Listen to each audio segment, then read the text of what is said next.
Hello and welcome to the latest episode of the Property Lifestyle Mastery podcast. I am Jackie Tomes, and on this show we are talking about all the different aspects that you've got to get covered in order to invest in property in a way that is ultimately going to create both cash flow and freedom.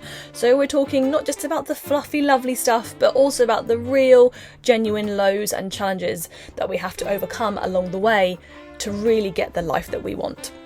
So today you are joined by my lovely husband, Detail Dave, and we're talking about the real reason that you are not getting results, or if you have struggled to get results in the past, or things in your progress are slowing down.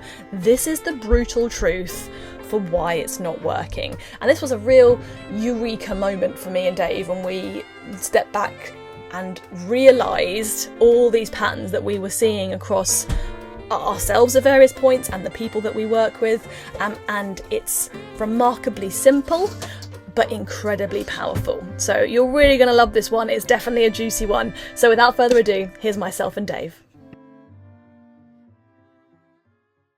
Hello, darling. Hello. Detail Dave, my darling. Another week, another podcast, and this time from right now sunny Italy, but about 5 minutes ago torrential summertime storms, so this is fun. And this week we have been inspired to discuss why we structure things the way that we do. We were just talking about it and thinking like we have such a penchant for... That's the first time that's ever word's been said on this podcast. Such a real strict regime around how we structure things, right? It sounds great, Dave. Come on board. Let's start with penchant. The truth is it's strict, right? Yeah, it's a very strict regime. It's a strict regime that Jackie enforces with her iron fist. But the point is, it's a strict regime of how we structure things, not just for ourselves in our own company, and how, in particular, how we structure our meetings and when we meet and what is talked about, what the agendas are, and also we then have brought this through to our clients, right? Yeah. And how we run our mentorship program, and we're like looking around thinking, I wonder if other people structure it like this. Yes. You know, like why is it that we're doing this? Because it's like we make these decisions to have a certain structure in terms of like how you run, how often you have meetings and frequency and all that kind of stuff, and you make all these decisions and then it just becomes part of like life. It's just like that is just what we are doing, and then those decisions have come from a very, of course, always strategic place. But I don't know what triggered it, but it was just like, why is all of that come together how it is? And actually, it kind of led us on to a really good discussion to go, gosh, yes, we do all of these things like this because there is number one underlying reason that holds everyone back.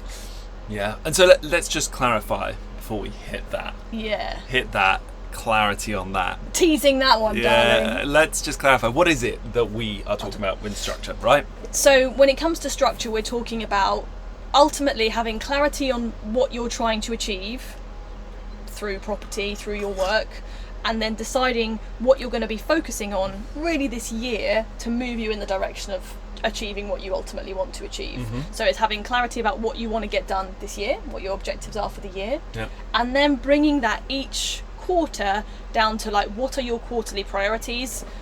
We call them internally rocks. What are your rocks that you're going to work on this quarter? 3 to 5 key priorities to work on that are going to move you towards the objective that you've overall got for the year.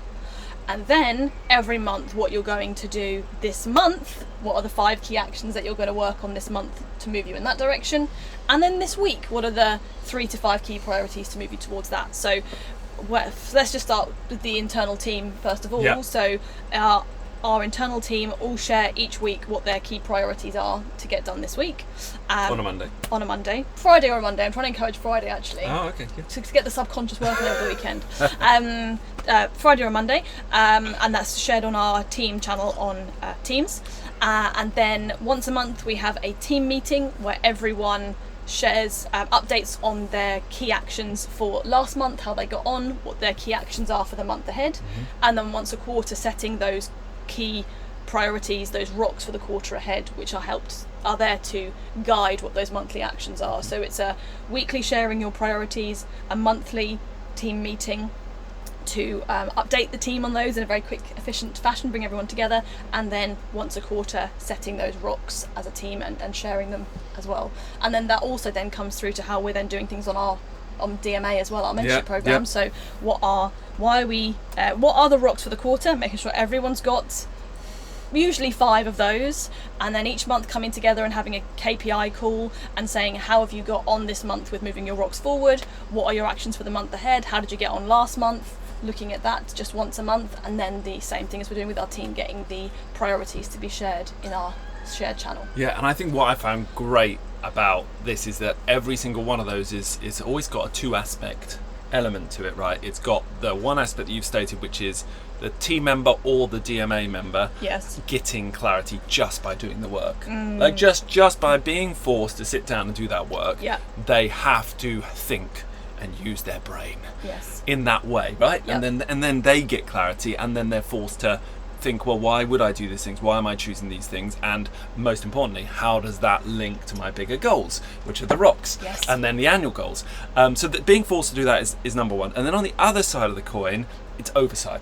So on both the team and the mentees, it gives the people, as it were, in charge, which is you and me, a chance to see what they're doing with their time. We can actually look at their rocks, and that's why we do the monthly meeting as well. They present it, we can see how well it's going, see if there's been any blockages or things holding them back, if they're getting a bit slow on one or another that we think is important.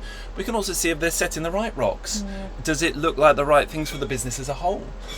Both for our business with our team, but also with the mentees. You can look at them, you can say, actually, I think you've set the wrong rocks, or I think you've set the wrong key actions this month, because you're not going to get to your rocks then. And it's a very easy way to kind of input. To see where...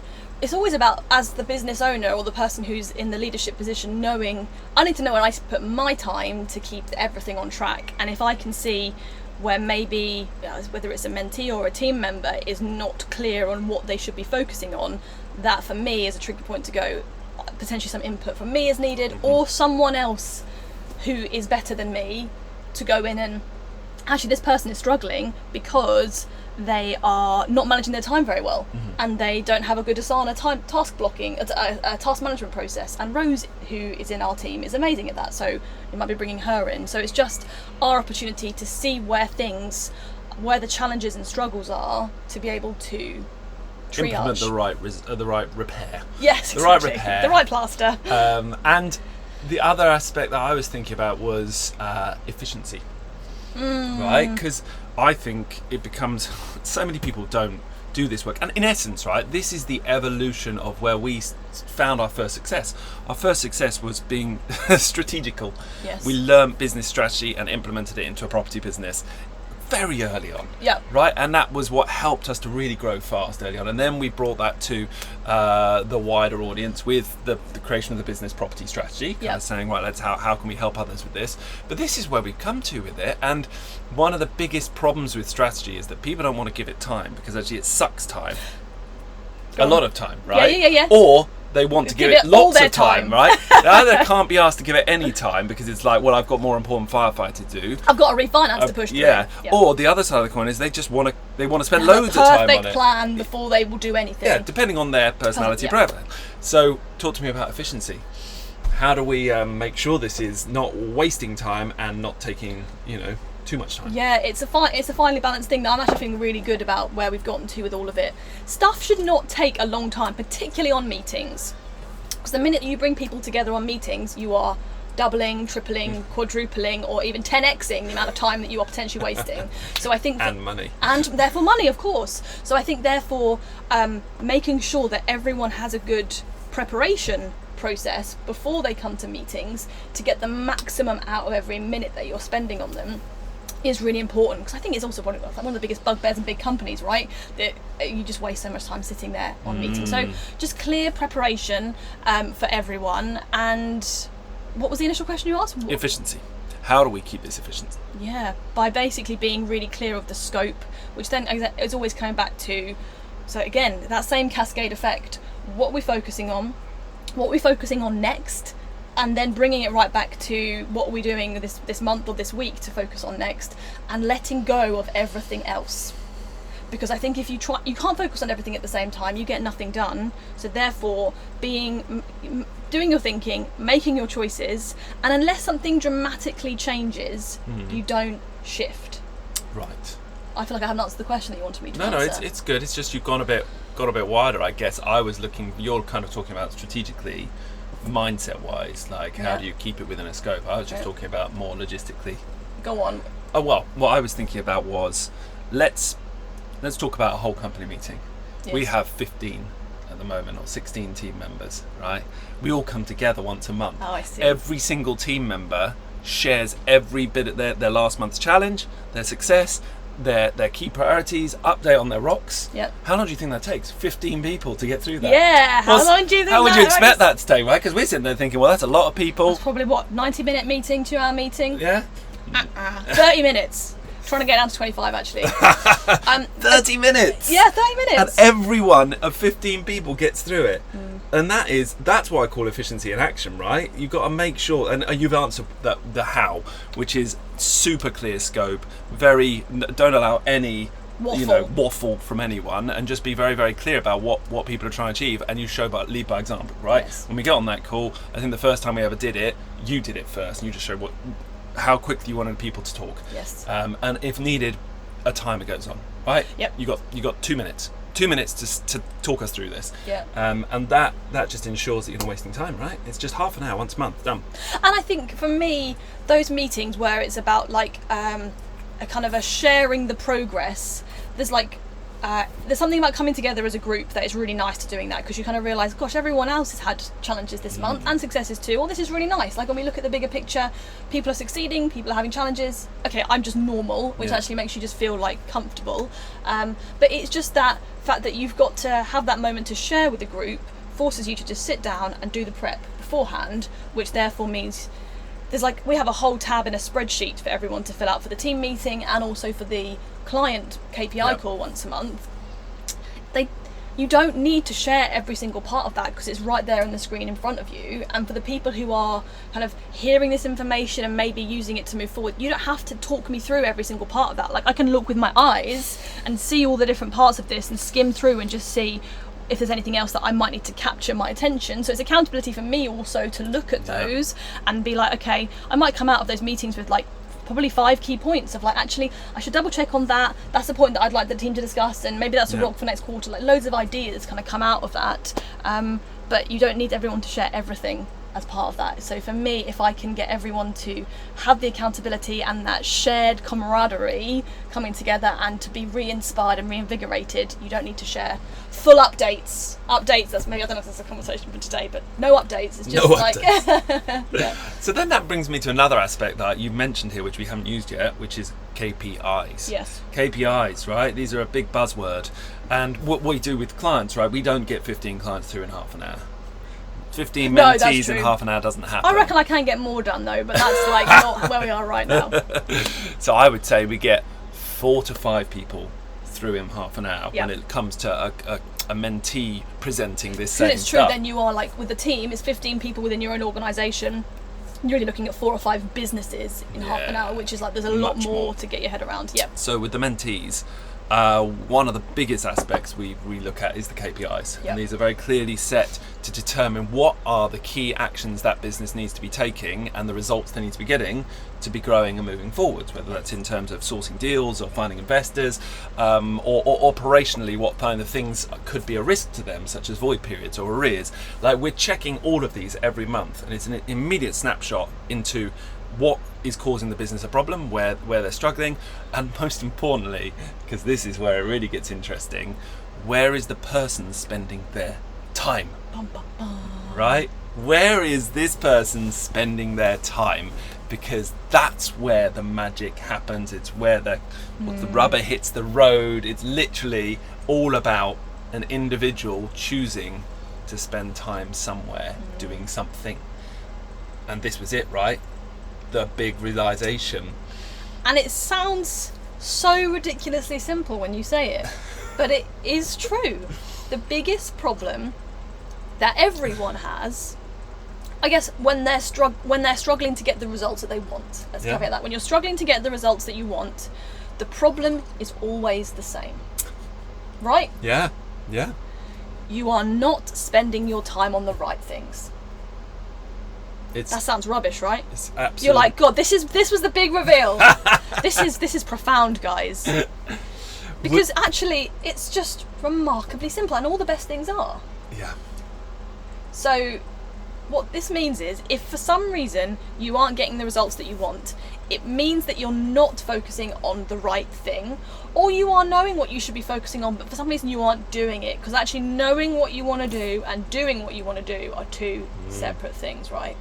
I think what it becomes abundantly clear every time we look at a KPI spreadsheet, and you're looking at the numbers and you're just thinking, why hasn't that person managed to hit their targets for that month? Why, for that number of viewings. Number of viewings, or hasn't managed to put in enough offers, or hasn't managed to respond to enough investors, or get to enough networking events. Like, every time you look at the KPI tracker, it just immediately shows why that business is not moving forwards, because you can see where the blockage is.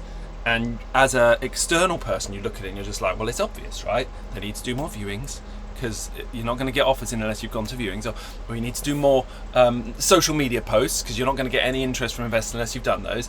And everyone knows that. When you talk about it on a baseline level with a mentee, you just say, so how many are we going to do to try and achieve this goal, right? Strategically, we want to attract investors. In order to do that, we've made a plan, social media posts.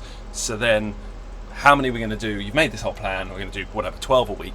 And then you look at the numbers, you only did 3 in the entire month. So, WTF. WTF. And there's a litany of excuses. Oh, there's every reason under the sun. Any reason will come out of that person's mouth at that point in time, right? It's magic. It's incredible what you're going to hear, because that person, and all of us do this, there's a great rationale, a really good rationale, up front and centre always, right in front of you. You're like, well, I know this month it was because of this was because of that. Don't worry, this was the problem. But next month it'll be fine. And look, sometimes there are genuine things that come up, like that you cannot control, that takes you off course. Fine. But if it happens week in, week out, month in, month out, those things are not the problem. Yeah. And I think it's become this. This is what got us thinking about this podcast, actually. This episode was this feeling of, unless you're super clear on the actions you're wanting to take to achieve the goals you're trying to get to, unless you're 100% clear on that, and then look at it and track it and actually take time to reflect on it, did I take the actions that I needed to take this month to achieve the goals I'm trying to achieve, or did I not? Then what everyone does is buries their head. They literally, if you don't do that, it's literally called burying your head in the sand, because you're going to be treading water. You're going to be doggy paddling around in circles, just chasing your tail, because all that's happening is you're taking action but not the right action. And that's every business problem, because very few people... very few just sitting there doing nothing, right? No, it's not about that's the thing. It's not about the fact that you're not doing stuff. It's the fact that you're doing the right stuff to get the business where you want it. And then it becomes, okay, so you've done the thinking. We know that this is the most important thing. We know that if you want to get offers accepted, you need to put in offers, but you're not doing it, and you're consistently not doing it. So therefore, what is the problem? Yeah. And then what sort of things do we start to see underneath the problem? Yeah. And this, I guess, is where Dom really came in and made a difference for us. Just his mindset elements and the realizations from our perspective that everyone has a different issue, a different problem that's holding them back, and that every business is being held back not because the business is an issue, but because the person has their own blockages. Because that's the moment where you have to really dive into a rabbit hole, a little warren of whatever that person is doing to self-sabotage, to limit themselves. And that's been like, it's just been a revelation, yeah, right? And also a can of worms at the same time. A can of worms. It's different for everyone. It is different for everyone, and I think different people hit it at different phases. Like, some people probably listening to this thinking, I don't know what you're on about, like, I know what I'm meant to do, and I do it. Great. That has basically been us for most of the time, but not always. Like, we have at various points hit our own limits that have meant we've had to evolve ourselves to be able to evolve the business. And I think people to hit it at different points and hit it again at different points. Yeah. So I think for me that, yeah, you're right, that personal development side of it, and we're always, you know, I didn't realise that not every business is like this, because I think it's so ingrained into who we are that every time something isn't working like we want it to work, we go, why is it not working? How can we improve it? How can this be better next time? Yeah. And that's always happening, and so we're always looking at, you know, our company like that, but also how we're running DMA like that as well. Like, how can this be better? And for us, we're coming to the realization of how do we need to set firm boundaries for what people have to be willing to do to be able to get the results that they want. Yeah. Because ultimately, if you're consistently not taking the right action, and we're consistently pointing out that you're not taking the right action, then there is a bigger underlying personal issue where it is you that is the problem, not the business, and then the business owner has to be willing to look at that. Yeah. And if they're not willing to look at that, what it basically means, months of head bashing. Well, you just have the same conversation on repeat, and it drives everyone crazy. Yeah, and it really has that feeling of the every person has to be willing to accept that it might not be how they think it is. Right? It might not be what they think it is. It might not be the reality of what they think is causing the problem, which they're stuck on. They've got to be willing to just completely step back and say that's probably not it. Okay, and so often this comes in the form of the business is taking too much time and the person's firefighting a lot. That means that they're basically responding to emails a lot. They've got too much going on. They feel overwhelmed by it, and all of these things. The firefighting of running their business is taking away from their ability to do, say, progress other things that are more important for business growth. And when you look at that on the outside, just as a surface level, it's like, oh, of course, yeah, they've got a lot to do. Yeah, not enough time. But on the deeper level, you start to look at the exact items that are being done, and you start to say, well, actually, that one wasn't actually so important. It didn't need to be done now. It was an urgency that was created by you because you wanted to get back to that person, that email, because it felt bad not getting back to them. Because ultimately, the most important thing to you subconsciously is not growing the business and getting the progress that you're saying that you want. Ultimately, the most important thing is people pleasing. So there we go. Now we've hit one of the classic self-sabotage things, people pleasing, which we've talked about other times, and that becoming aware of that and where it's guiding your action taking, that's the key to getting over the barrier. But you've got to be willing to step back and say, okay, I know I think it's this because I've got no time, and that it's there's no other route. I just have to do those things. You have to be willing to step back and say, no, there probably is another path. I don't realise I can't see it right now, but it's time to assess deep me and the action. You're going to look at it. It takes a long time, right? It's hard work getting to the bottom of it. And I guess this always comes back to, like, what is the most important thing? Because I think what we maybe consciously think is the most important thing that we really want, let's just say in this example, financial freedom. Like, more than anything else, I want to be financially free. That's what you're telling yourself is the most important thing to you. But then when you start to do that digging, that you've just kind of shown that path there that leads to people pleasing, actually, in reality, the people pleasing is higher above the financial freedom. And unless you can find a way to resolve that and shift your perspective, it's really consciously you have to do. You have to bring it into the light of awareness, go, oh my God, you're right. People pleasing and being perfect is more important to me than financial freedom. And to be able to essentially, like, pop the balloons, if they're like different balloons in like ranking order, you've got to be able to pop that balloon, or just to deflate it a bit to be able to put it down lower than the other ones. Otherwise, you are never going to be able to get there. Go on then, let's give another example, because I think a lot of the issues we come across can come under one umbrella of procrastination. The procrastination umbrella, but that actually incorporates many different things, forms of procrastination, reasons. So I would say one of the procrastinations we come across is social media posting. Yes. It's like social media posting is something that people never really You know, not everyone. There's some people just get to it very naturally. Very rare, but very yes, rare. yeah. But other people, it's like you say let's do 3 a week, and then it's only 1 that week, or you say let's do 12 a month, and then they manage to get 4 or 5 done. It's so far off. It's crazy, and you're like, how long? Like, what's the problem? What's going here? on there? What's going on? I just haven't got enough time. Got these projects going on, these refinances going through. And I'm like, writing a social media post takes 5 minutes. You cannot blame time. No, it doesn't take me 5 minutes though. It takes me ages. I just can't think of things. I can't do it. And then you give them a structure. You give them like, oh well, look, these are really easy options to do. Just do this. Actually, just take a picture of yourself on the computer and say what you're doing then and there. Like that's all it needs. Just something, right? And then they're like, oh no, but I can't. Oh no, I can't. What is it? What's the normal reason for that? Which we would say is fear of what other people think. Fear of judgment. Fear of judgment. Just scared to put yourself out there in that scenario, because and then that can also be linked usually with a form of perfectionism. So the fear of judgment causes perfectionism because really, unless it's perfect, you don't feel good enough. And therefore you don't want to present it to the world because you feel like the world will not see you as good enough. So you're fearful of that judgment that you're not good enough, and so therefore you won't put out the post unless you deem it to be absolutely perfect. Hey presto, we have the recipe for a post taking an hour, maybe an hour and a half. And the rest. And it becomes like this massive thing in your week that weighs you down, and other stuff also doesn't get done as well. Yeah.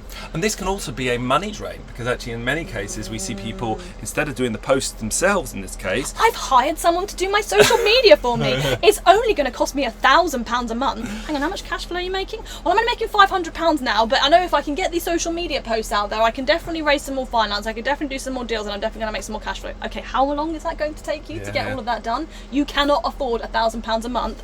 Just deal with your fear of other people's judgment. It's a lot easier and it's a lot cheaper. Yeah, because in this case, if you're spending £1,000 a month on social media, it's because you've probably got someone who's going to be doing it more professionally, who's going to make it look really good, going to make it look really slick, and then you can feel like you can put it out there because it feels very professional. It's a great shop front for you. Again, all of that is a feeling, right? It's just all makes you feel better, but it's not what you need. And the irony of it is, as a slight aside, is that you are less likely to get results from that. Yes, that's the amazing irony of that one, right? That we've seen it over and over again. The slicker, more professional the social media post, the worse the outcome. But just you doing a rough and ready job with an average post that maybe even got a couple of spelling mistakes in it and a really crappy selfie of you with the right message in it. Glorious. Yeah, actually we've had clients who come through from the professional post and move to the rough and ready approach. Yeah. And with go from zero interest coming through to hundreds of thousands being secured through social media, and that's been within months of that change, like a few months, and amazing, isn't it? Yes. Amazing to watch. So what are your key takeaways from all of this conversation though? Because it's amazing. We've started out, and this is what I love about where we've kind of gotten to with all of this, is that we're very structured. And as you said at the beginning, what were those words? Regimented and strict. Strictly regimented. Strictly regimented. It sounds... I think you can have strict regimes like that haven't come from a good place. Yeah. And they're enforced not from a good place. But I do feel that our regime comes from a very good place of going, if you have this structure, it just gives everyone the accountability to really be clear on what they are focusing on, to make that whole process just easier and just get it to roll. And then by doing that, it starts to really highlight what important actions are not being taken. And then when it's clear what important actions are not being taken, it then gives you this bridge into this whole subconscious world underneath, which is where the genuine problems are truly resolved. To be able to work through that, to be able to then come back up to the more structure to make that better. And I guess that's, for me, is like the essence of maybe the new world of business, really. It's like that feels like a heart-centered approach where people's work and people's businesses are being used to help them to ultimately grow and to evolve into the best version of themselves, which ultimately has an amazing impact on everyone else around them. And the strict regime is like the fundamentals of that. It's that discipline that you need to have to be able to continue to move forward and to grow in a way that actually works. Yeah.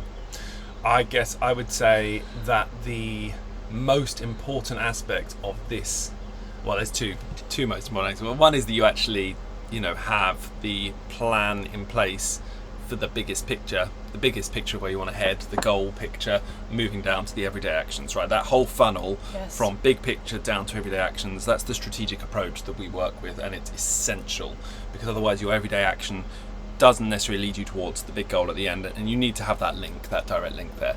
But alongside that, I would say the other most important aspect is the ability to just open up your worldview to say there is a million different ways this can be done, and the only reason I'm doing it the way I'm doing it is because of who I am. And it's that realization, that perception shift to say that it's me choosing this, no one else, and that if someone else were doing my business in my stead, they would be doing it different to me. So never ever saying, well, it can't be done any other way. This has to be like this. So that's that. If you can open your mind to realizing that everything can change to be a different way, full stop. It doesn't matter what you're doing or what part of the business you're talking about. It could be completely disassembled and reassembled another way immediately, and you could change different actions, different times, different amounts, different everything, right? And that the choice of how it's put together and what you're spending your time on is yours. And then if you can get past that, you can start to ask the why. It's like, okay, so I've chosen to do it this way. That's my choice. Why did I do that? And the why question, I think, is the most important personal development question, full stop. Because that's the moment you start questioning yourself and saying, I chose this. Why did I do that? Okay, so I did it because of this, but why did I do that? I did it because of this, but why? And that leads you to the true self-sabotage, the true thing that's holding you back, whether it's perfectionism, people-pleasing, whatever it is. So, but you have to realize first, it's a choice, and then second one is ask yourself why you made that choice. So I guess you made me think of two things when you've been talking there. The first one is we should just give some ideas for what you can do when you start to identify self-sabotage, just some ideas that we have explored, just to give people some thoughts. And also I just wanted to pick up, you talked about the beautiful funnel from the big picture of where you want to go down to the detail of what we're doing today. Yeah. And yes, that is exactly what we want to have. But we want the imperfect version of that. Good point. Because like what we're talking about here, like you're probably listening to this going, oh my god, this is amazing. I need to go out and implement all of this perfect thing that Jackie and David are talking about, and it's all or nothing. It really isn't all or nothing, and we haven't done it perfectly the whole time. Like if you were to do it, I don't know, probably 50% good, even 20% good. Like you don't need to have that much of it done really well to get great results. And I think that's been my learning with helping people with strategy, and my own reflections on ourselves and where we wasted a lot of time with strategy, because that's what this is, right? It's like, what is the overall plan that we're going to be using to get us to where we want to go? We want to have that, but if you do that like like a big corporation, you know, they spend tens of thousands, hundreds of thousands on consultants coming in and months and years doing all of that. We cannot afford to do that. So we have to, you know, for us, you know, take a day a year to do a look at the plan it all out, make some decisions, the best decisions that you can with the information that's available, and just go with it. Because you can't spend a week on this once a year. That is too much time. So it's more about chunks of time, consistently done as much as you possibly can. That is where it really works. And I used to spend hours and hours doing this with clients, and I realised it was great, but it was also a part of the problem, because it encourages people to spend a lot of time thinking and planning. And actually I think for some people, planning and replanning has their own, that's the barrier. That's the procrastination point. It's like, it feels better to go back to the plan when you're struggling rather than to just solve the problem and get through it and take more action. Yes. It feels better to hit that barrier and go, ooh, I need to go and reassess my plan. Great, now we're procrastinating on taking more action. Yes. Right? Now that doesn't mean you don't reassess the plan, right? It's just, the question is, how far do you go? How deep do you go? Like, do you just double check it, or do you go and rewrite the whole plan? Like, and at what point do you do that? Like, do you stop trying to break through your challenge and go back and say, actually, maybe I should be looking at my plan and saying there's a potentially a bigger problem here? Because normally, like, all these things that we've given as examples, like, oh, I can't post on social media because I'm too busy, or haven't got enough offers going in because I'm too busy, or whatever it may be, those things make us think what we're doing isn't working, so therefore we need to do something else else instead. Like, this is the repeating pattern that so many people are doing in property. One little tiny thing isn't working, so you want to scrap the whole thing and start again, because it seems somehow easier, but it isn't easier. You just can't see what the problems are yet. But with this one, you can see plain as day what the problems are. I'm not posting on social media, so no one knows what I'm up to, so therefore I'm not going to raise any finance. So therefore the problem is social media. Resolve that, which is actually your perfectionism or fear of what other people think. That is a way scarier thing to look at, but I promise you way simpler than starting again with a whole new thing, which ultimately will come down to potentially exactly the same problem or just a slightly different version of the problem. And yeah, I'm sick of watching people go through that process, and I'm not willing to abide that anymore. It's too painful. Like, as a mentor, I want people getting progress. I want deals done, finance raised, and I want to sit and pontificate about the fact we need a new business model, because we don't in 90% of the cases. hit upon your bugbear here of the true shiny penny syndrome, and this is one of the fundamental reasons for it. Yes. Exactly what you just described there. And I would say, for example, what you just said there, someone struggles to raise finance because they're not doing the social media posts, so therefore, hey presto, let's do rent to rent because it requires much less money, right? Let's just change to rent to rent. Boom, that's going to solve all my problems. So then you've got to set up a whole new business model, all the learnings of that. But it looks easy. And then it turns out, oh my god, I actually need 10 grand to do a rent to rent.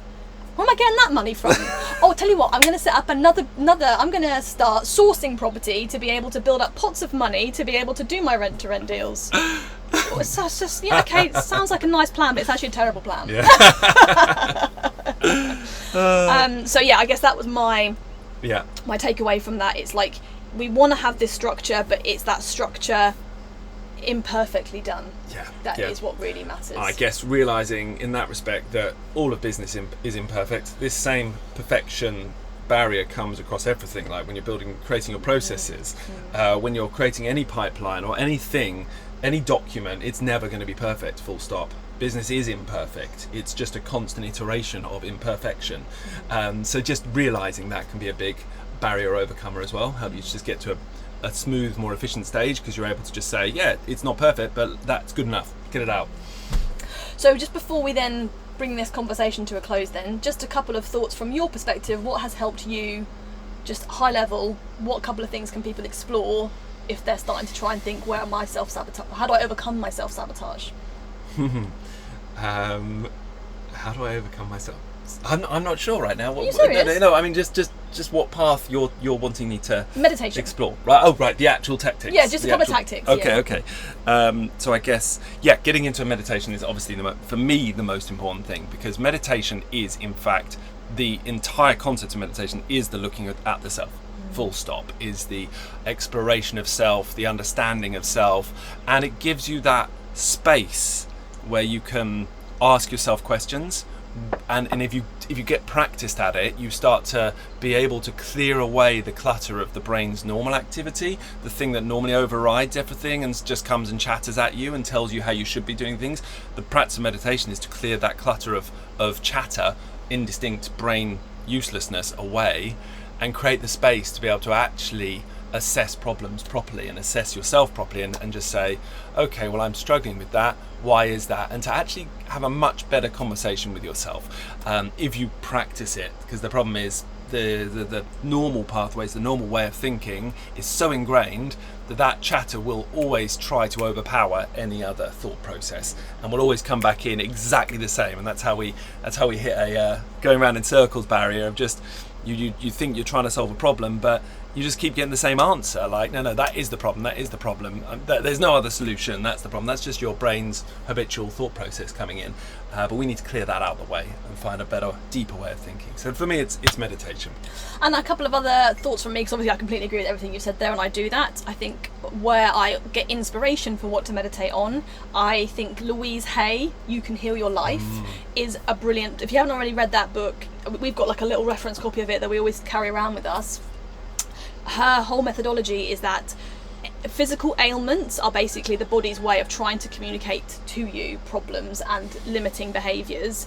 And so say you've got a sore upper back, or you keep getting the flu, she's got like a whole reference guide of all these different ailments, and you have a look at what she has, with all of her years of research, found to be the underlying subconscious storyline that your body is playing out with that ailment. So Louise Hay, and that's one of the reasons that Stacey's been so amazing, because that's what she's also doing as well from her perspective. Yes. It's like working with the body to see what the body is trying to tell you and helping you to move through limiting thoughts and behaviours that way. And sometimes it's stuff that you literally can't even see in yourself. So for me, Stacey's been really helpful from that. Also Rebecca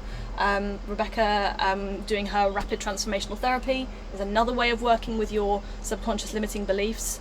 Those are probably some ideas for what we're talking about. With Louise Hay, you made me think of something else as well, which I think, again, another aspect of meditation rather than just clearing the brain. It's the zoning in or honing in on the body and what you're feeling, because one of the biggest issues is the unawareness of the body and the unawareness of what the drivers are.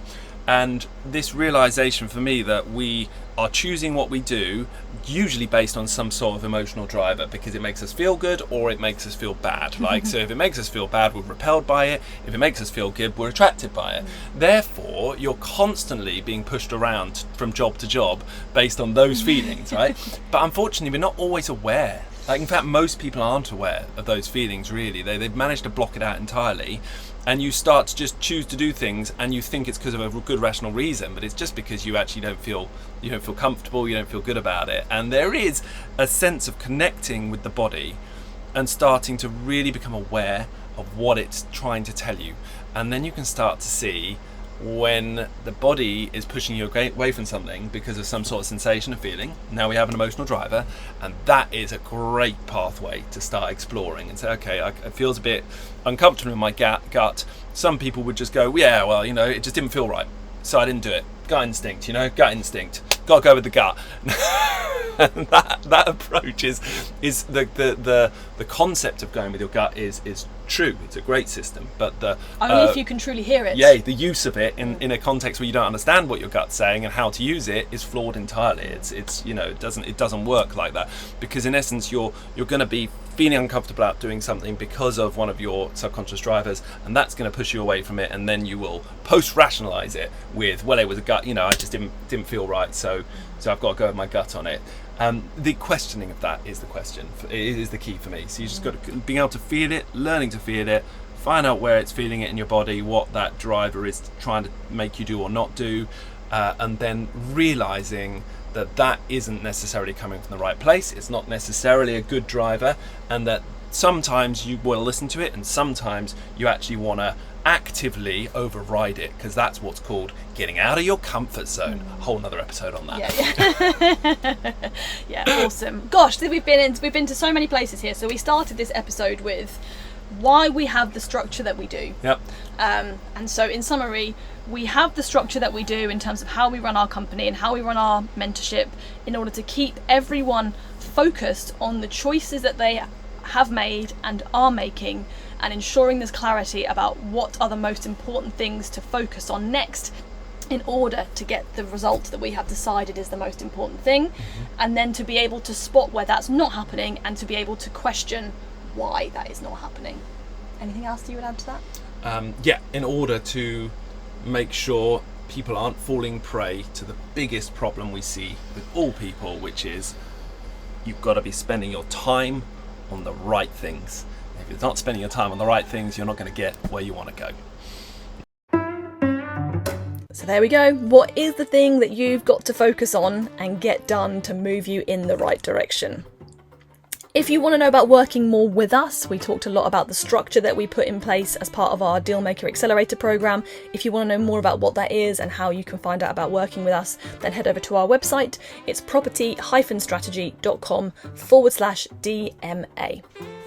This time next week, you'll be back with Dom and Dave, and they're talking about turning the worst moments, the biggest disasters, into stepping stones towards your ultimate freedom. So it's a fantastic episode. So until then, have a fantastic week ahead.